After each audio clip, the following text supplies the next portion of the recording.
हरे कृष्णा। तो सभी भक्तों का हार्दिक स्वागत है। तो श्रीमद् भागवतम के 5वें स्कंद के 5वें अध्याय के पहले श्लोक में भगवान ऋषभदेव अपने पुत्रों को कह रहे हैं, नाहम देहो देहभाजम नृलोके कष्टान कामान हते विगभुजाम ये तपो दिव्यम पुत्र का येन सत्वम शुद्ध येद स्मध्व सौख्यम त्वनंतम। भगवान ऋषभदेव ने अपने पुत्रों से कहा, हे पुत्रों, इस संसार के समस्त देहधारियों में जिसे मनुष्य देह प्राप्त हुई है, उसे इंद्रिय तृप्ति के लिए ही दिन रात कठिन श्रम नहीं करना चाहिए, क्योंकि ऐसा तो मल खाने वाले कुकर सूकर भी कर लेते हैं। मनुष्य को चाहिए कि भक्ति का दिव्य पद प्राप्त करने के लिए वह अपने को तपस्या में लगाए। ऐसा करने से उसका हृदय शुद्ध हो जाता है और जब वह इस पद को प्राप्त कर लेता है तो उसे शाश्वत जीवन का आनंद मिलता है, जो भौतिक आनंद से परे है और अनंत काल तक टिकने वाला है। तो भगवान ऋषभदेव अपने पुत्रों को कह रहे हैं कि हमें भक्ति में प्रगति करने के लिए तपस्या करनी चाहिए।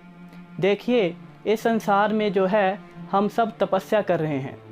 एक बच्चा 3 साल की आयु से लेकर 25 साल की आयु तक कड़ा परिश्रम करता है, स्कूल जाता है, कॉलेज जाता है, इतनी मेहनत करता है ताकि उससे अच्छी जॉब मिले।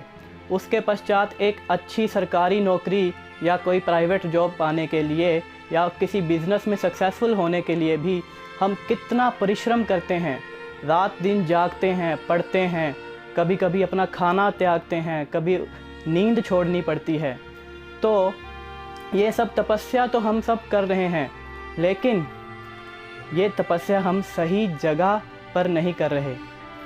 इन तपस्याओं से जो है ना तो कृष्ण प्रसन्न होंगे, ना ही हमारे हृदय का शुद्धिकरण होगा, और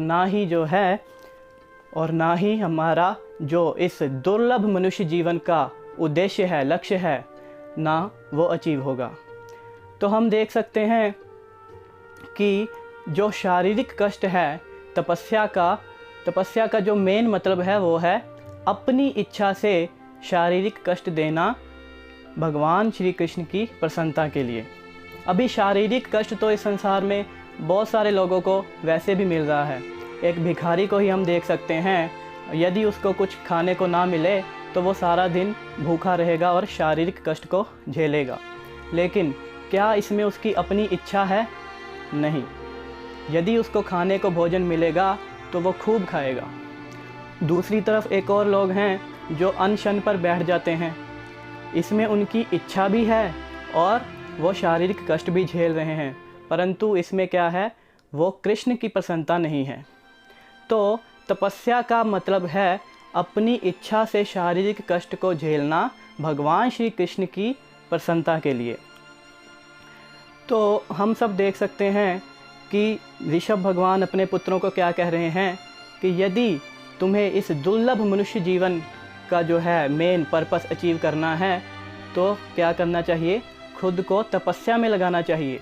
क्योंकि भोजन करना, स्वादिष्ट चीज़ें खाना, अच्छी नींद लेना, अच्छे घर में रहना और बच्चे पैदा करना, ये सब चीज़ें तो जानवर भी कर लेते हैं, लेकिन जिससे ये मनुष्य शरीर प्राप्त हुआ है उसे स्वयं को भक्ति में लगाने का प्रयास करना चाहिए और अपने हृदय को शुद्ध करने के लिए तपस्या करनी चाहिए। तो हम लोग क्या करते हैं, जैसे एकादशी का व्रत है, ये तपस्या करने से हमारा हृदय शुद्ध होता है, परंतु हम देखते हैं कि जब हम एकादशी का व्रत रखते हैं तो क्या होता है, हमारा जो स्मरण है वो पानी का, भोजन का, प्रसाद का ज़्यादा होता है, कृष्ण का स्मरण नहीं होता। हम लोग क्या करते हैं, एकादशी रखते नहीं हैं, हम लोग एकादशी काटते हैं। पहले के समय में लोग सारी की सारी एकादशियाँ जो थी वो निर्जला रखते थे, और आजकल हम क्या करते हैं, कुट्टू की पूड़ियाँ और बहुत बढ़िया बढ़िया व्यंजन बना के जो खाई जाती हैं एकादशी को, वो पाते हैं। लेकिन इससे हमें ये समझना चाहिए कि जितना हमारा तपस्या का लेवल कम होगा उतना ही कम हमारे हृदय का शुद्धिकरण भी होगा और उतना ही कम हमारे पाप कर्म भी कटेंगे।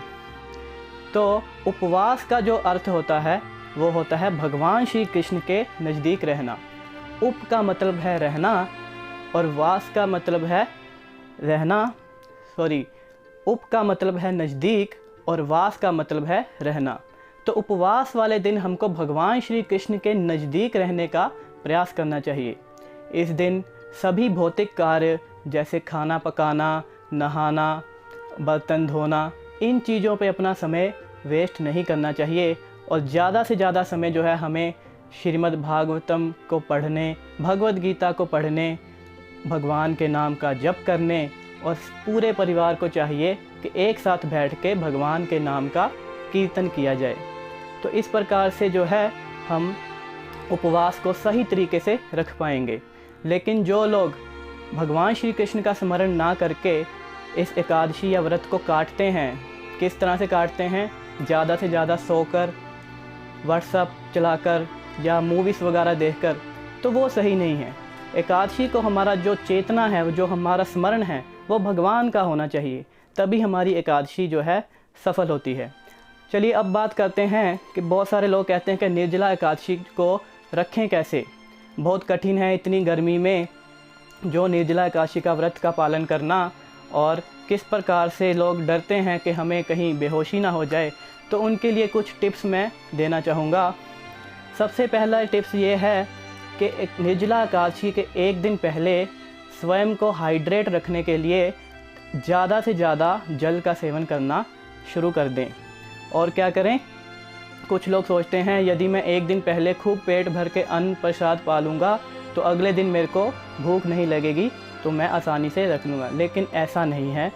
जितना ज़्यादा हम एक दिन पहले अन्न खाएंगे, रात को अन्न खाएंगे, अगले दिन उसको पचाने के लिए हमारी बॉडी पानी मांगेगी और हमें बहुत ज़्यादा प्यास लगेगी। तो निर्जला एकादशी का अगर पालन करना है तो उससे एक दिन पहले रात के समय हमें अन्न जो है अवॉइड करना है और प्रयास करना है कि सिर्फ फल खाकर ही हम रहें। एक दिन पहले सिर्फ एक समय ही जो है अन्न का प्रसाद पाएँ सुबह के समय में, और दोपहर को फ्रूट्स ले सकते हैं और जल जो है ज़्यादा से ज़्यादा ले सकते हैं। और क्या कर सकते हैं? निर्जला एकादशी वाले दिन सुबह 4 बजे से पहले उठकर आप जो है जल का सेवन कर सकते हैं। और सिर्फ जल ही नहीं, उसमें ORS, हाइड्रेट, इलेक्ट्रोलाइट्स जैसे जो है चीज़ों का भी आप सेवन कर सकते हैं, ताकि आपकी बॉडी जो है सारा दिन हाइड्रेट रहे और आपको जो है प्यास ना लगे। तो इस प्रकार से बड़ी आसानी से आप जो हैं इस निर्जला एकादशी के व्रत का पालन कर सकते हैं। अब मैं आप लोगों को कुछ इस व्रत के बेनिफिट्स बताऊंगा कि ये जो निर्जला एकादशी, पांडवा एकादशी आती है, इसका रखने का फल इतना है कि पूरे साल की 24 एकादशियों का जो फल है वो इस अकेली एकादशी को रखने से हमें मिल जाता है।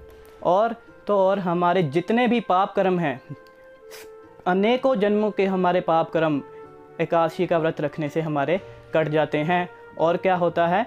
हमारी भक्ति में प्रगति होती है और भक्ति में दृढ़ता आती है। हम भक्ति इसीलिए नहीं कर पाते क्योंकि अभी हमारे सर पर पापों की बहुत बड़ी भारी गठड़ी है। जब तक हमारे पाप कर्म ख़त्म नहीं होंगे तब तक हम भक्ति में प्रगति नहीं कर पाएंगे। तो एकमात्र एकादशी का व्रत और भगवान नाम का जप ही एक तरीका है जिससे हम अपने पापों को ख़त्म कर सकते हैं और हमारा भाग्य बदल सकता है। जी हाँ, भाग्य बदलने का सिर्फ एक ही तरीका है। जब हमारे पाप कर्म ख़त्म हो जाएंगे तो फिर उन पापों को हमें भोगना नहीं पड़ेगा, तो हमारा भाग्य ऑटोमेटिकली जो है वो बदल जाएगा। तो आखिर में मैं सबसे प्रार्थना करता हूँ कि इस निर्जला एकादशी का जो है व्रत का पालन सब करें, पूरा प्रयास करें और भगवान आपकी रक्षा करेंगे, भगवान आपको शक्ति देंगे और भगवान रक्षा करते भी हैं। तो सबसे यही प्रार्थना है कि इस निर्जला एकादशी का पालन सब लोग करें और मैं यही भगवान से प्रार्थना करूंगा कि आप सब लोग जो हैं इस व्रत का पालन करने में सभी सफल हों। तो आप सब लोगों का इस वीडियो को देखने के लिए और मुझे सुनने के लिए बहुत बहुत धन्यवाद। सब लोगों को आने वाली निर्जला एकादशी की हार्दिक शुभकामनाएं। हरे कृष्णा।